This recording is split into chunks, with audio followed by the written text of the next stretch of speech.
బ్రోకలీని ఇట్లా కట్ చేసుకోవాలి. కట్ చేసుకున్నాక మిక్సీ జార్లో కొబ్బరి, బాదం, జీలకర్ర 1 స్పూన్, ఒక 4 to 8 వెల్లుల్లి, బాయిల్డ్ ఆలు అండ్ బ్రోకలీని ఇప్పుడు మనం ఏం చేయాలంటే కొంచెం వాటర్ వేసుకొని కుక్కర్లో ఉడికించుకోవాలి. బ్రోకలీ వాటర్లోంచి తీసి కుక్కర్లో వేసుకుంటున్నాను. ఒక స్మాల్ గ్లాస్ వాటర్, హై ఫ్లేమ్లో 3 విజిల్స్ రానిచ్చుకోవాలి. వచ్చాక స్టవ్ ఆఫ్ చేసుకొని ఇప్పుడు మిక్సీ జార్లో ఇందాక చెప్పాం కదా బాదం, వెల్లుల్లి, జీలకర్ర, పచ్చి కొబ్బరి ఫైన్ పేస్ట్ చేసుకోవాలి. ఒక చిన్న సైజ్ అల్లం, 4 పచ్చిమిర్చి, 2 ఆనియన్స్ స్మాల్గా చాప్ చేసుకోవాలి.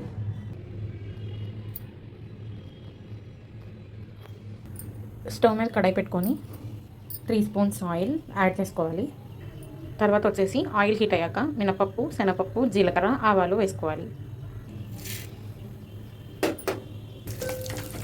తాలింపు గింజని ఎర్రగా ఫ్రై చేసుకోవాలి. ఎర్రగా ఫ్రై అవుతున్నప్పుడు అల్లం, పచ్చిమిర్చి, కరివేపాకు, ఆనియన్ యాడ్ చేసుకోవాలి. ఇవన్నీ ఎర్రగా ఫ్రై అయ్యేలాగా వేయించుకోవాలి.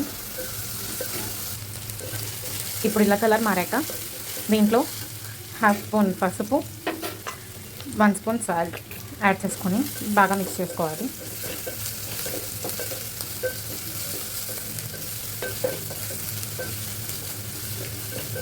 ఇప్పుడు ఇవి కలర్ చేంజ్ అయ్యాయి. సో ఇప్పుడు 1 స్పూన్ కారం,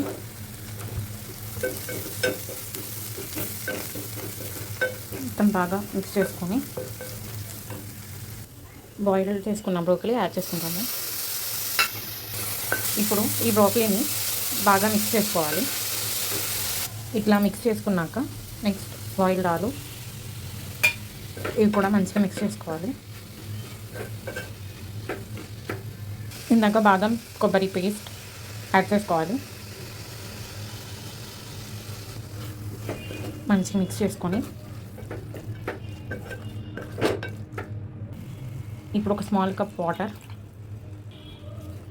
యాడ్ చేసుకొని మంచిగా మిక్స్ చేసుకోవాలి. మూత పెట్టి ఒక 2-3 మినిట్స్ మగ్గించుకోవాలి. ఇప్పుడు మూత తీసుకొని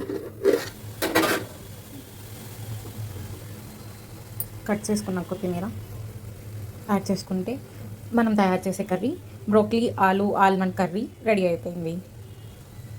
స్టవ్ ఆఫ్ చేసి సర్వింగ్ బౌల్లోకి